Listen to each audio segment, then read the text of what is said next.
A Bíblia tem resposta. Quem crê nisso? Eu recebi uma pergunta, uma questão para a Bíblia tem resposta. Vamos ler juntos aí. Vamos lá. E animais do deserto se encontrarão com hienas, bodes selvagens, clamarão um ao outro. E Lilith, criaturas noturnas, pousarão ali e encontrarão descanso e refúgio. Na versão que a pessoa mandou para mim, diz assim: e as feras do deserto se encontrarão com hienas, e o sátiro clamará ao seu companheiro, e Lilith pousará ali e achará lugar de repouso para si. Nessa versão King James, que é bem parecida, diz: e animais dos desertos se encontrarão com hienas, bodes selvagens clamarão um ao outro, e Lilith, criaturas noturnas, pousarão ali e encontrarão descanso e refúgio. Nessa versão, Almeida atualizada, diz: o sátiro clamará seu companheiro e Lilith pousará ali e achará lugar de repouso. A pergunta que me é feita é: esse nome Lilith me era familiar, e ao pesquisar na internet, muitos sites famosos, inclusive a BBC, e algumas crenças a denominam como primeira mulher de Adão. Não só isso, essa Lilith é muito usada como exemplo em movimentos feministas para contestarem um suposto machismo da parte de Deus e da criação do homem sobre a submissão da mulher. O que ou quem seria Lilith na Bíblia, nesse texto? Quem é Lilith? Essa Lilith da Bíblia é a Lilith que o movimento feminista usa como a imagem de libertação sexual, de libertação do jugo opressor do homem, do machismo. Essa Lilith, ela é a que foi primeira mulher de Adão. Afinal de contas, Adão teve outra mulher sem ser Eva. Como é que foi isso? Como é que é esse negócio aí? Então, quem é Lilith aí nesse texto? É uma dessas pessoas, uma dessas personagens? Bem, essa ideia de que Lilith teria sido a primeira mulher de Adão é, na realidade, uma fábula judaica, é um mito judaico da Idade Média, dos séculos 8 a 10 depois de Cristo, que afirma que Lilith foi a primeira esposa de Adão, criada por Deus junto com Adão, que o abandonou partindo do jardim do Éden por causa de uma disputa sobre igualdade dos sexos e passando depois a ser descrita como um demônio. Então, Lilith seria, supostamente, a primeira mulher que Deus criou, coigual a Adão, aquela descrita lá na criação, em Gênesis, mas esta é a que se rebelou contra Adão, por isso tomou do fruto, desobedeceu, desonrou a Deus, por não aceitar ser submissa à autoridade, à liderança do homem, primeiro homem Adão. E por causa disso, ela teria sido banida por Deus, e ela teria sido mandada para lugares áridos, e por isso ela teria se tornado um demônio. Passou a ser um demônio. E depois, então, veio Eva. Mas isso é um mito. Isso é uma fábula judaica da Idade Média. Não tem nenhuma base bíblica para isso. Isso advém de tradição, melhor dizendo, construída por pessoas envolvidas no judaísmo passado e que construíram essa fábula. Mas essa fábula tem uma outra origem, ela advém de uma outra origem. Essa palavra Lilith, que aparece em registros sumérios, povos da Suméria, povos lá da Mesopotâmia, povo que habitou o sul da Mesopotâmia por volta de 3000 a.C., onde atualmente se localiza o Iraque e o Kuwait. É essa região ali onde os povos sumérios viveram. E essa palavra Lilith, ela aparece em registros sumérios obtidos pela arqueologia. E lá nessa região tinha uma cidade, dentre as mais importantes, que era chamada cidade de Ur. Essa cidade te lembra alguma coisa? Te lembra alguém? O texto bíblico diz que Deus chamou Abrão, que morava na cidade de Ur dos caldeus. Os caldeus eram um povo sumério, né? Daquela região da Suméria, melhor dizendo, ali na Mesopotâmia. E esses escritos não afirmam que Lilith tenha sido esposa de Adão. Na verdade, ela é descrita como um ser espiritual demoníaco e não um ser humano. Na Babilônia, Lilith era uma deusa. E provavelmente os judeus que foram levados escravos para a Babilônia e permaneceram lá 70 anos, e outros tantos não voltaram para Israel, para Jerusalém, permaneceram por lá, incluíram na sua cultura durante o período que ficaram lá exilados. Muitos judeus que foram para o exílio babilônico e depois se tornou sírio, esses acabaram incorporando elementos da cultura mesopotâmica, elementos da cultura babilônica, elementos da religiosidade daquele povo. Por que Lilith foi apropriada pelo movimento feminista? Porque na fábula, essa personagem é rebelde, não aceitando a submissão do homem. Na versão Almeida atualizada, ou a versão atualizada da Bíblia de Almeida, o texto, como lemos, fala de sátiro. Diz lá, e as feras do deserto se encontrarão com hienas, e o sátiro clamará ao seu companheiro, e Lilith pousará ali e achará lugar de repouso para si. Fala de sátiro. O que é esse sátiro? Na mitologia grega, sátiro era um ser da natureza com um corpo metade humano, metade bode. Você já deve ter visto isso em filmes, em desenhos. Aquele ser metade homem, metade bode, né? Pernas de bode, corpo de homem, cabeça de bode. Porém, essa palavra no hebraico, ela quer dizer peludo, bode, animal de sacrifício. Sátiro pode também referir-se a uma cabra que teria sido possuída por demônios, como aqueles porcos de Gadara. Várias versões em português não mencionam a palavra Lilith.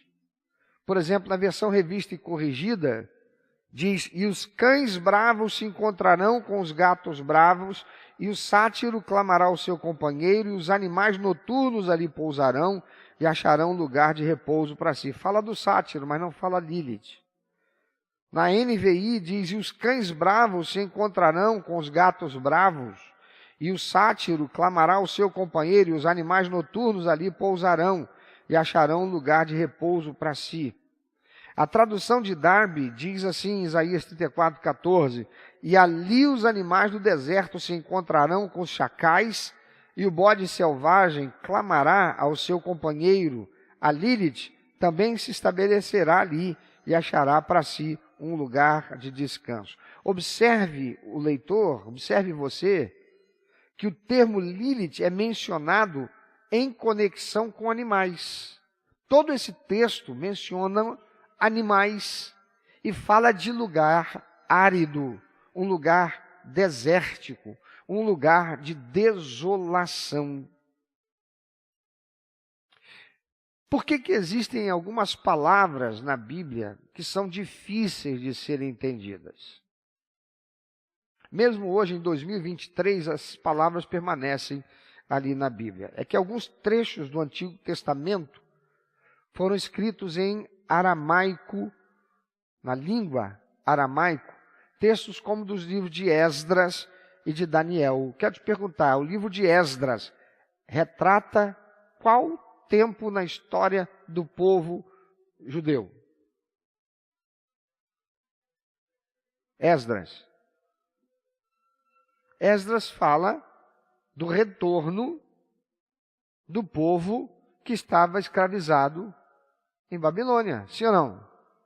Foi levado cativo para a Babilônia, agora vem Ciro, um rei persa que sobrepõe o império babilônico e liberta o povo pode agora voltar para a reconstrução de Jerusalém. Quem é que vai para lá?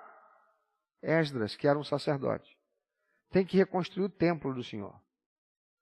O livro que vem a seguir, depois de Esdras, qual é o livro? Qual é o livro? Neemias. Depois, Esther. Depois,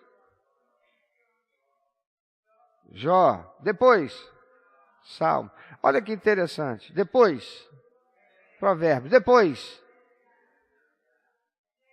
Eclesiastes. Depois, Cantares de Salomão. Olha que coisa interessante. A Bíblia, no cânon como nós conhecemos, não está em ordem cronológica. Esdras. Depois de Esdras vem quem? Neemias. Neemias, o que está acontecendo no tempo de Neemias? Mesma coisa, Neemias está retornando, Neemias estava cativo lá na Pérsia. Ele é um dos que foram levados para a Babilônia. Está agora voltando para a reconstrução de Jerusalém. Então, Esdras e Neemias são personagens, são textos que foram retratar aquele retorno do povo. Aí depois disso vem Jó e vem Salmos, vem quê? Provérbios, Eclesiastes, Cantares de Salomão, que já é de um tempo anterior a eles. Salmos que foram escritos pelo rei Davi, salmos que foram escritos por Asaf, que era responsável pelo culto e pelo canto. Salmos, provérbios de Salomão, que foi um rei muito anterior. Então não está dentro de uma cronologia. Mas aí a gente vai encontrar mais à frente o livro de Daniel. Daniel, quem foi Daniel? Um judeu que foi levado escravo para a Babilônia. Então você vai encontrar textos em Esdras e textos em Daniel que foram escritos em aramaico. E o aramaico ele era falado pelos babilônios, pelos sírios, pelos assírios e por todos os povos naquela região com diferentes dialetos. Inclusive, os judeus passaram a falar aramaico depois do exílio babilônico. Acabaram deixando de falar o hebraico, adotando o aramaico, que era uma língua universalmente falada na região. Quando você vai para a Índia é um caldeirão de línguas. Mas a Índia, como país, como nação, tem uma língua oficial. Dentre essas línguas oficiais que ela tem, é o inglês. Embora nem todo mundo na Índia fale inglês, o inglês é uma das línguas oficiais. Por quê? Porque a Índia foi colônia da Inglaterra por muito tempo. Você vai para alguns países aqui da América Central e você encontra lá falando francês, porque foi colônia francesa. Você vai para países na África e você encontra povos lá falando português, porque foram povos que foram colonizados por Portugal. Quem está entendendo? Você chega aqui na América do Sul, você tem povos que vêm oriundo de gerações desde a época do descobrimento, mas que, embora falem a sua língua nativa, falam também o espanhol, porque o espanhol se tornou a língua daquele povo, a língua oficial, porque foram dominados e colonizados pela Espanha. Os judeus que foram para Babilônia e permaneceram lá 70 anos, eles acabaram incorporando o aramaico. Você entendeu? Aí, olha só, a dificuldade que faz a tradução da Bíblia para uma outra língua, séculos e séculos depois. Algumas palavras que não tinham referencial na língua de tradução, elas foram transliteradas para se manter fiel ao original. Por exemplo, a palavra Lilith. Nós não temos essa palavra no português. Por exemplo, se eu falo assim, o nome daquele americano ali é John, o que vem na sua cabeça? João. Mas não é João, é John, porque nome não se traduz. Mas quem diz que nome não se traduz? Vai dizer isso para o brasileiro. John é João. Matthew, o que vem na tua cabeça? Mateus. Ah, vai dizer que não. Luke. Lucas. É assim, não é? Anthony. Antônio. Claudio. Nem tem, né? Nada que pareça. Você vê, né? Não tem nada que pareça. Ok. Então, mas se o nome do cara, por exemplo, ele é nórdico, então o nome dele é Bjorn. Vai traduzir com o quê? Não traduz, você vai colocar no vocábulo as letras vogais em português que corresponde ao som daquela palavra que está lá. Isso é uma transliteração. Quem está entendendo? Você pegar e dizer assim, ele foi batizado. A palavra batismo é uma transliteração do grego, que quer dizer mergulho. E a gente não fala, não, nós vamos mergulhar os novos convertidos. Fala, vai mergulhar, vai o quê? Vai matar os caras? Vai afogar? É afogamento? Não, a gente transliterou e passamos a usar essa palavra fazendo distinção do ato de mergulhar, embora seja a mesma coisa, apenas para dar distinção. Quem está entendendo? Porém, há palavras que a gente não encontra referencial dela na nossa língua. E em outras línguas que existem no planeta, não há. E aí isso gera uma dificuldade para muita gente, porque como é que eu vou traduzir uma palavra que não tem um referencial na língua? Muitas vezes o que se faz é pegar uma palavra que vá dar a manutenção do sentido daquilo que está sendo dito no texto, para que possa haver uma compreensão do leitor, de modo a não perder o sentido e o contexto. Mas em alguns casos não tem como. Por que não?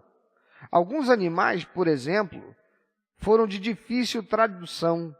Quero te perguntar, você já leu na Bíblia Jó capítulo 41, versículo 1? Coloca na tela, por favor. Jó 41, 1. Poderás tu, com um simples anzol, está lá na tela, pegar o que diz ali, irmão? Foi transliterado, tão transliterado, até ruim até da gente ler. Como é que se lê aquilo ali? Está no King James, agora coloca na RA. Não. RC. Não vai dar também não, coloca, para ver. Aí.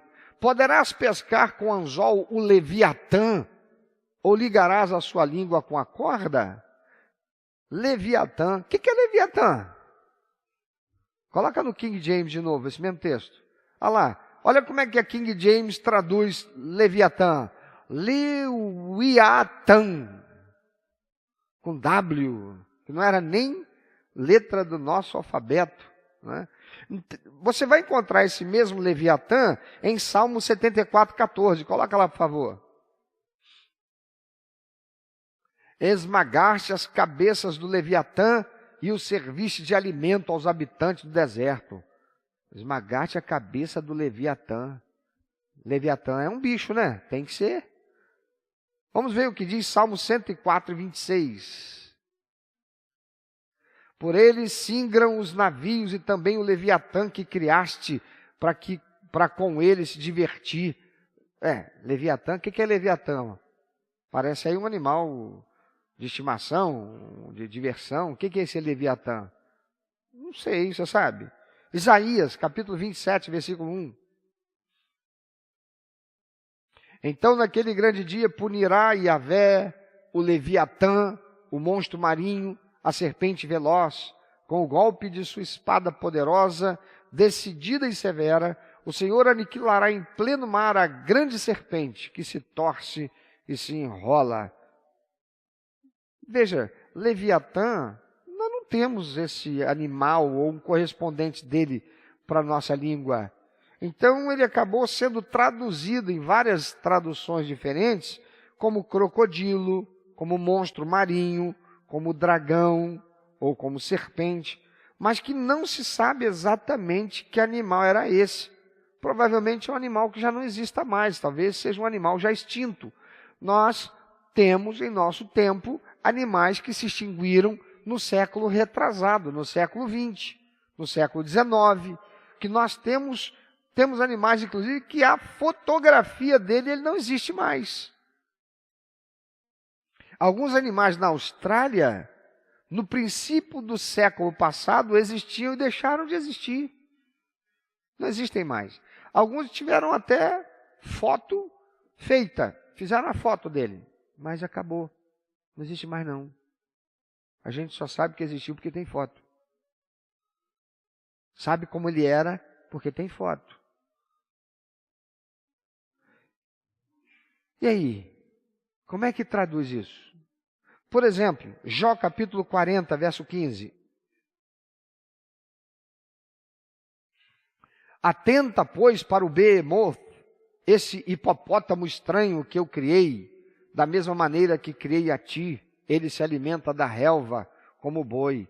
Nessa versão King James, Behemoth está sendo chamado de hipopótamo, não é? Mas é hipopótamo ou é Behemoth?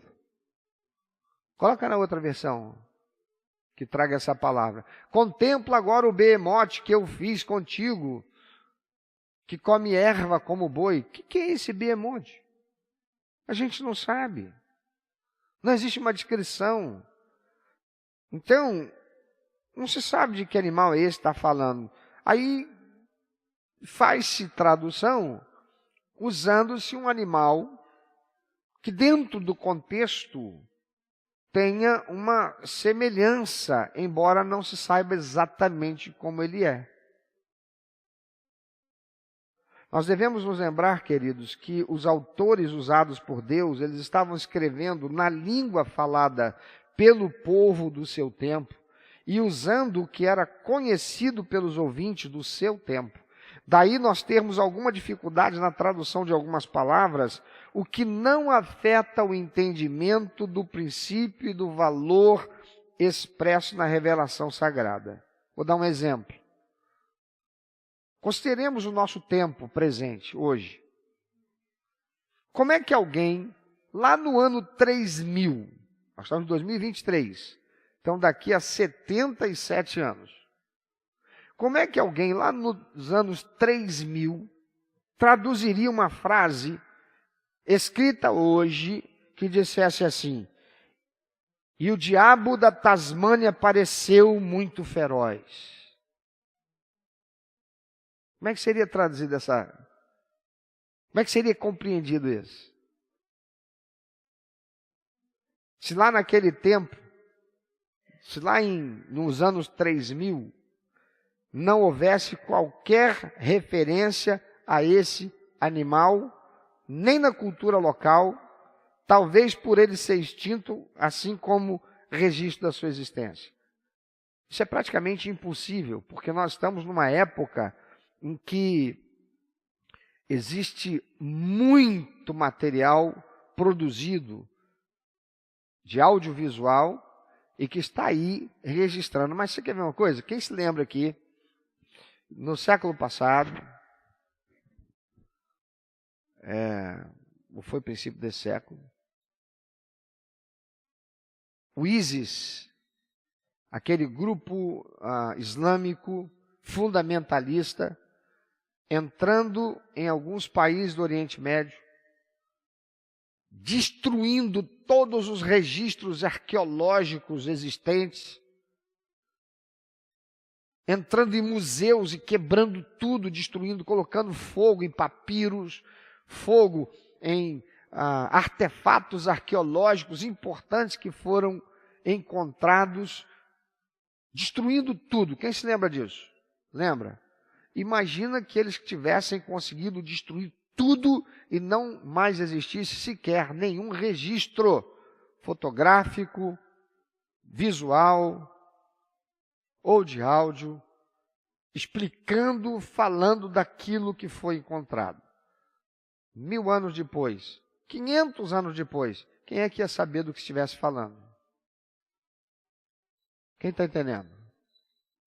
Então, se daqui a 77 anos, alguém lesse, e o diabo da Tasmânia entrou muito feroz, ou chegou muito feroz, um crente às vezes lendo esse diabo da Tasmânia ia pensar o quê? Um demônio chamado Tasmânia. Estão entendendo isso? Estão entendendo? Se o texto dissesse, porque o diabo da Tasmânia entrou muito feroz e destruiu tudo naquela casa, se isso estivesse sendo colocado dentro de um contexto religioso, talvez lá em 3000, a pessoa fosse ter a seguinte compreensão: um espírito imundo chamado Tasmânia entrou numa casa e fez uma bagunça. Sim ou não? Então, essa é uma dificuldade que existiu e, de certa forma, ainda há, para a compreensão de algumas palavras e até de alguns substantivos. Como é que a gente resolve essas coisas? A gente resolve conhecendo o contexto. Por isso que nenhum texto pode ser, também por isso, que nenhum texto pode ser tirado do seu contexto com o pretexto de afirmar algo como verdade. Por exemplo, se lá no passado judeus pegaram esse texto e colocaram ali no lugar do que deveria ser uma ave noturna que habitasse regiões desérticas, e resolveu colocar o nome de Lilith, associado para o contexto de quem estaria lendo, associado com a imagem de um espírito demoníaco que habita o deserto, ele estaria com isso fugindo daquilo que é o que está sendo dito no contexto? Depende. Se isso que ele está fazendo, usando esse personagem, é para mudar o sentido, para dar o sentido desse demônio ou dessa entidade que vem lá da Mesopotâmia e misturando isso com a palavra de Deus. Aí estaria errado. Geraria aí até uma heresia. Mas eu quero te perguntar, alguém conhece bruxa? Quem conhece bruxa? Falar bruxa, você começa a pensar numa pessoa do sexo feminino que lida com coisas espirituais negativas que vêm de Satanás, certo? Agora, se eu disser assim, vê se melhora. Quem aqui conhece a bruxa que voa de noite? Melhorou? Já tem uma mão levantada, tem mais alguma? Que ainda mais? Mais uma, duas, mais alguém? 3. O pessoal aí está ficando 4. Rapaz, o povo está conhecendo aí bruxa que anda de noite, que voa de noite. Agora, se eu melhorar a frase e disser assim, quantos aqui conhecem bruxa que voa de noite? Na cabeça todo mundo está parecendo uma mulher com nariz feioso, comprido, com chapéu comprido em cima de uma vassoura voando por aí. Sim ou não? É. E se eu perguntar assim, vê se eu melhorei a frase, vê se você vai entender. Quem é que conhece a bruxa, aquele inseto que voa de noite? Quantos aqui sabem do que eu estou falando? Levanta bem alto o braço. Melhorou muito. O que é a bruxa? Nesse contexto que eu estou falando? Hein? É um tipo de borboleta que você só encontra de noite. Que tem uma coloração diferente. Que tem uma cara mais gordinha, né? Se é que a gente pode falar cara. Um corpo mais gordinho do que o da borboleta. É assim ou não é? Quem agora sabe do que eu estou falando? Ficou claro? E se eu dissesse, se eu escrevesse um texto dizendo assim, porque a bruxa que voa de noite e é atraída pela luz, gosta de habitar lugares escuros. Lá no ano 3000, se ninguém sabe o que é bruxa, como inseto, vai saber do que eu estou falando? Hein? Não. Mas se eu disser assim, escrever hoje, lá no ano 3000, a pessoa que não conheceu esse inseto chamado bruxa, que a gente chama aqui, né, regionalmente a gente chama de bruxa, eu escrevesse assim, e nos lugares de escuridão, de densas matas, lá estavam o lobo, o gambá e a bruxa que voa de noite. Ponto. Será que as pessoas lá no ano 3000 iam entender do que eu estou falando? Sim ou não? A bruxa que voa de noite, eles não iam saber o que era. Sim ou não? Mas o gambá e o lobo, eles sabem o que é. Escuridão e floresta densa, eles sabem o que é. Então o que deve ser essa bruxa? Será que é um demônio? Quem está entendendo até aqui?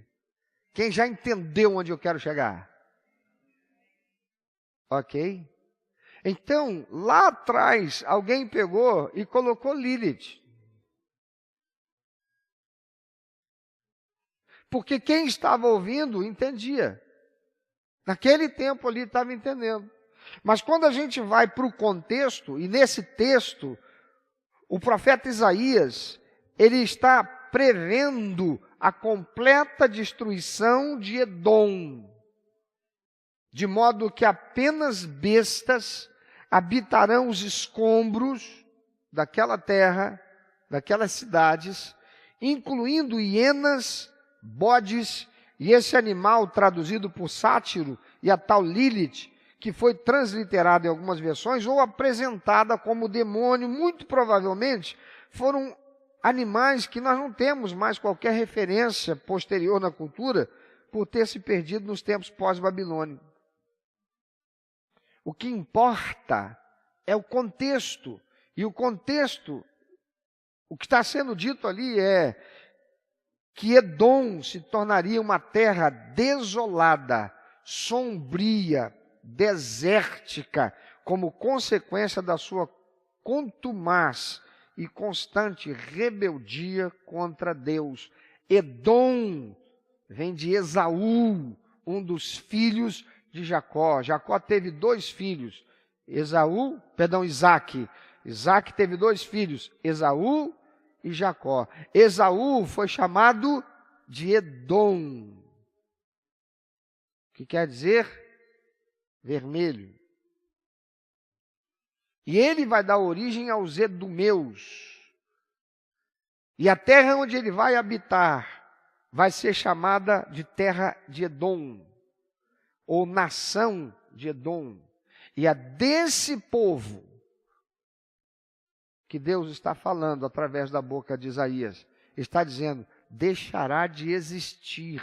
E o lugar que hoje eles habitam será lugar de escombro, onde apenas animais que vivem no deserto habitarão. E ali será um lugar para se ter medo. Quem aqui já passou num lugar desértico, encontrou lá uma casa. E aí todo mundo dizia que era mal assombrada, porque aquele negócio estava lá largado, só os escombros. Quem já passou por isso? Já, né? Você teve um medinho? Teve? Passando por lá, você pensou assim, de noite eu não passo aqui não, teve? Pois é. Irmãos, o que importa é o contexto que nos ensina o que Deus está falando ali. Ficou claro? Alguém ficou com dúvida ainda? Levanta bem alto o braço aí, eu vou te ouvir, para a gente dirimir essa dúvida. Respondido? Alguém mais? Não? Por isso, algumas pessoas pegam que eu não posso acreditar que a Bíblia é palavra de Deus. Tem palavras ali que nem existem, não souberam nem como traduzir. Ora, você pega o contexto, você vai conhecer, você vai entender. Mas sem estudar, você não vai. O que é que esse texto e essa dúvida me dá a oportunidade de ensinar para você, além daquilo que já foi transmitido aqui? Primeiro, se você não tem uma formação acadêmica, você não tem ensino fundamental, você não tem ensino médio, você não tem uma faculdade, você está esperando o que para você voltar a estudar? Ah, porque eu já estou muito velho. Você sabe com que idade Deus chamou Abrão para ele sair da terra dele? Lá de Ur dos Caldeus, para ele se tornar o pai de uma grande nação? Quem se lembra da idade de Abrão? Abrão já era um velho. Velho, terceira idade. Quem se lembra a idade que tinha Moisés quando Deus aparece para ele na sarça ardente e o chama para ser o libertador do povo? Terceira idade. Terceira idade. Meu irmão, minha irmã, você está aí dizendo, mas eu já tenho 50 anos, eu vou voltar para uma sala de aula para estudar aí com os garotos, adolescentes. Qual é o problema? Isso é vergonha por quê? Vergonha são eles que são adolescentes e jovens, que estão tomando pau e repetindo 2, 3, 4 vezes. Vergonha é o que o diabo vai sentir quando vê você voltando para a escola e você aprendendo, estudando, fazendo o ensino fundamental completo, fazendo o ensino médio completo, entrando para uma faculdade com 70, 80 anos que seja, meu irmão. Vergonha será para o diabo ver que você não se conforma e, sendo obediente à palavra de Deus, está se transformando pela renovação do teu entendimento. Porque quem sabe mais, sabe porque lê mais, porque estuda mais, porque aprende mais, mais conteúdo tem para dar. Porque ninguém pode dar, porque não tem para si. Aí por causa disso tem um monte de crente que nem lê Bíblia. Sabe ler, já fez ensino fundamental, tem ensino médio, está na faculdade, dedica tempo para ler todos os livros que os professores mandam, mas não lê a Bíblia. Não estuda a Bíblia. Não vai nem dar um Google com relação a alguma coisa da Bíblia para estudar um pouquinho. Enquanto isso, o mal prospera. Enquanto isso, o povo está na esperança da picanha. Por quê? Porque um povo ignorante é um povo dominado. Um povo ignorante não sabe. Um povo ignorante, um povo que não sabe, é um povo que vira gado. E gado, a gente leva para o coxo que a gente quer. A gente dá o que a gente quiser para ele comer. E Jesus disse, conheça a verdade. A verdade não vai deixar você ser gado de ninguém. A verdade não vai deixar você ser escravizado por ninguém. Você saberá o valor que a liberdade tem. E você vai honrar essa liberdade. E você vai defendê-la com todas as tuas forças. Porque você tem conhecimento. Mas quem não tem conhecimento, é escravo de quem diz que tem. Amém? Vamos ficar em pé? Vamos encerrar nosso culto? Eu quero dar a oportunidade agora de você, meu irmão, minha irmã, refletir um pouquinho. Reflita um pouquinho. O que você tem feito com a capacidade que Deus te deu? Sabia que tem gente que não consegue enxergar porque não pode, porque é cego, nasceu com cegueira? Cegueira. Tem gente que perdeu a visão ao longo da vida, em algum momento da existência. Mas tem gente que não tem visão e lê a Bíblia, porque apesar de ser cego, fisicamente não é cego na inteligência.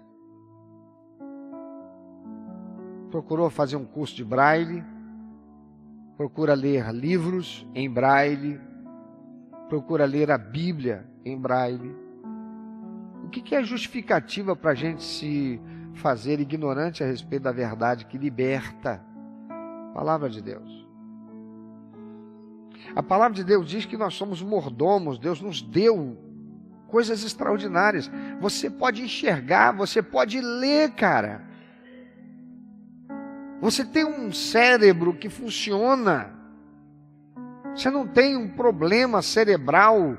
Você não tem um traumatismo. Você não tem um transtorno genético que impede você a capacidade cognitiva, de raciocínio, de entendimento.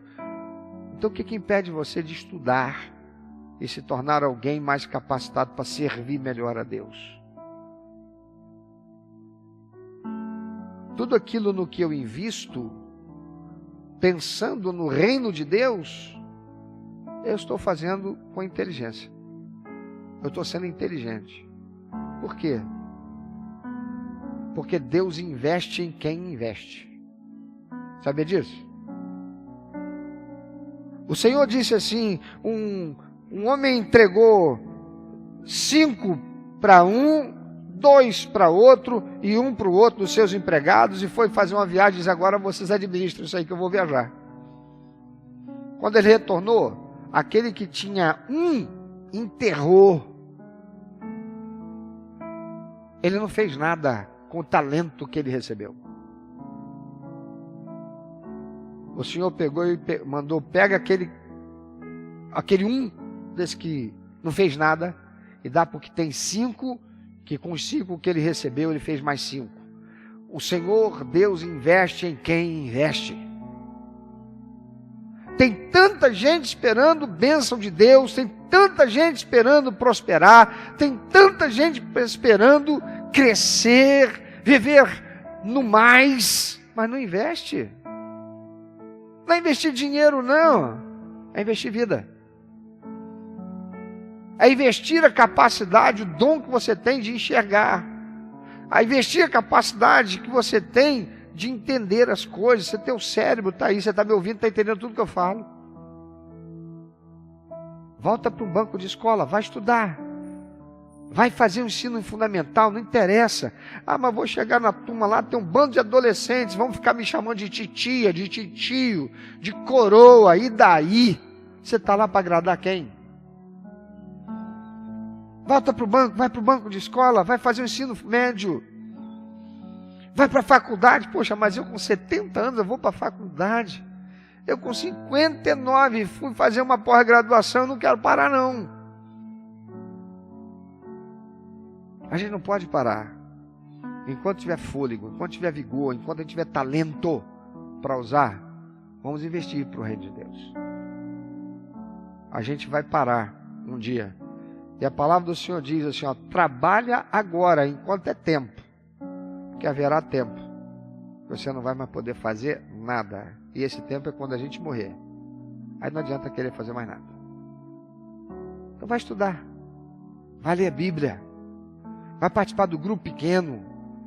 Vai amadurecer o seu conhecimento. Vai crescer na graça e no conhecimento de Jesus Cristo. Vai estudar música. Vai estudar física, química, biologia, teologia. Vai estudar. Vai estudar. O mundo precisa de resposta. enquanto nós, os cristãos, não temos o que teremos para dar para o mundo. Quem sabe hoje você pode agora, nessa manhã, ou precisa, dizer: Senhor, eu quero te pedir perdão, porque o Senhor tem me dado talento que eu não estou usando. O Senhor tem me dado recurso que eu não estou usando. E eu não estou falando de dinheiro, recurso. Porque dinheiro é consequência do investimento dos recursos que Deus já nos deu. Então vai usar. E deixa Deus investir em você, na medida em que você vai investir nos talentos que Ele já te deu.